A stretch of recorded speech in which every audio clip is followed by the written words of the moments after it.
Bonjour, je suis Manu Kos, je suis auteur, traducteur et scénariste depuis une quinzaine d'années. Ça constitue l'ensemble de mes revenus.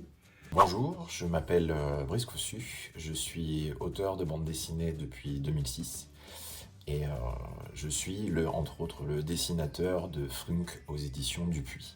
Bonjour, je suis Marc Lisano, je suis dessinateur de bande dessinée et illustrateur jeunesse depuis 1998. Je vis à Bordeaux et je travaille actuellement à l'adaptation d'un roman de Yael Hassan qui s'appelle Un grand-père tombé du ciel et qui paraîtra aux éditions Steinkiss en mars 2022. Mes premiers rapports avec la condition d'auteur professionnel, c'était Michel Plessy qui m'avait vraiment répété et invité à lire, à comprendre et à négocier mes contrats. Avant d'être auteur de bande dessinée, donc, j'ai suivi une formation en communication visuelle en BTS. Et donc dans le cadre de cette formation, on a fait un tout petit peu de droit en ce qui concerne plus le côté entreprise. Donc SARL, EURL, tout ça, donc tout ce qui concerne la fiscalité de ces choses-là.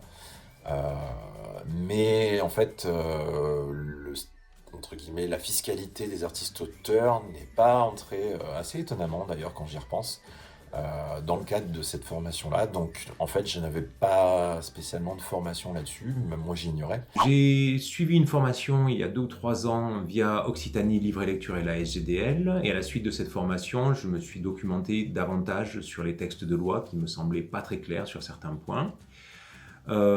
J'ai appris donc par la suite un certain nombre de choses qui me permettent maintenant soit de conseiller certains membres de la Ligue quand ils me posent des questions ou sur des forums comme Facebook par rapport aux questions qui peuvent se poser. Quand j'ai commencé en fait la bande dessinée, en fait juste après le cadre de ces études, donc mon éditeur de l'époque m'a dit tu dois aller à l'INSEE, avoir ton numéro de SIRET et ensuite je sais qu'ils m'ont parlé du BNC, je ne sais plus en quel terme, mais moi entre guillemets j'étais tout content de commencer la bande dessinée et je pense que j'ai pas bien écouté.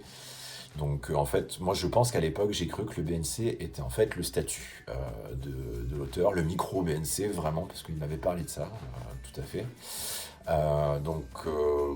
En fait je m'en suis pas pu s'occuper par la suite. En ce qui concerne la formation à la fiscalité, il y a très peu d'informations pour les auteurs. Elles sont éparses, assez contradictoires selon les sites. Et il faudrait vraiment qu'on ait un site, un portail d'informations valides et actualisées. Dans les premières années, quand j'ai commencé mon métier d'auteur, finalement, dans ma déclaration d'impôt, je déclarais tout le temps traitement et salaire. Donc ça a duré pendant 2 ou 3 ans, dans mon souvenir, jusqu'à un moment où, en fait, en festival, on en vienne à table à parler avec des auteurs, forcément, on aime bien rire aussi, mais on aime bien aussi parler de choses sérieuses, à parler de ça, et donc le micro-BNC revient sur la table. C'est vrai que j'en avais plus spécialement entendu parler, et en effet, on m'a dit, mais tu sais qu'en traitement et salaire, surtout par rapport à tes revenus, il y a moyen que ça fasse une grosse différence. Le micro-BNC, c'est ultra simplifié. Pour nous, c'est super. Surtout pour des petits revenus ou si tu dépasses pas le plafond. Je déclare l'ensemble de mes revenus d'auteur en micro-BNC depuis 3 ans. D'une part parce que si j'ai tout bien compris, c'est ce qu'il faut faire quand il s'agit de factures, et en particulier d'interventions scolaires et autres. Et d'autre part parce que quand j'ai posé la question à mes impôts, ils m'ont répondu que si je déclarais un petit peu en BNC, il fallait tout déclarer en BNC. Ce qui était une erreur, mais je l'ai appris qu'après. Cela dit, ça permet un certain nombre de choses. Ça, effectivement, c'est un petit peu moins onéreux en termes de cotisation sociale. Et c'est assez intéressant quand on dépasse certains plafonds. En général, je fais ma déclaration d'impôt en BNC, donc en bénéfices non commerciaux, avec l'abattement forfaitaire de 34%. Certains auteurs le font en traitement et salaire, mais il semblerait qu'on paye un peu plus d'impôts, en fait, à peu près 10% en plus. Et si vous avez beaucoup de frais, au-delà des 34% de vos revenus, vous pouvez aussi passer en frais réels. Comme conseil pour les autrices et auteurs qui veulent débuter, j'ai envie de dire que d'abord il faut prendre ça un petit peu à la légère, le côté administratif, même si c'est un peu relou, il faut bien le dire. Donc respiration ventrale, de toute façon il y a très peu de contrôle et il y a beaucoup de gens qui se trompent, donc ça ne va pas poser d'énormes problèmes si de temps à autre ils font une petite erreur. D'autre part, j'aurais tendance à dire qu'il faut quand même s'en occuper parce que ça fait partie de notre métier, tout simplement.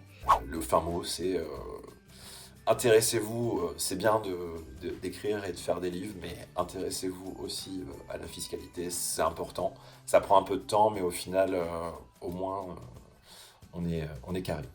Et ensuite, le vrai bon conseil, c'est que quand on perçoit des droits d'auteur, le mieux c'est de savoir combien on doit provisionner, c'est-à-dire préparer, mettre de côté pour devoir payer ensuite, que ce soit l'URSSAF ou la retraite complémentaire de l'IRSEC, etc., les impôts éventuellement. Tout ça se calcule assez facilement. Je vous conseille le site de Florence Hinkel en particulier qui vous explique tout ça très bien. Et ça va vous permettre d'avoir un petit peu la tête tranquille pour créer vraiment ce qui est le but du jeu.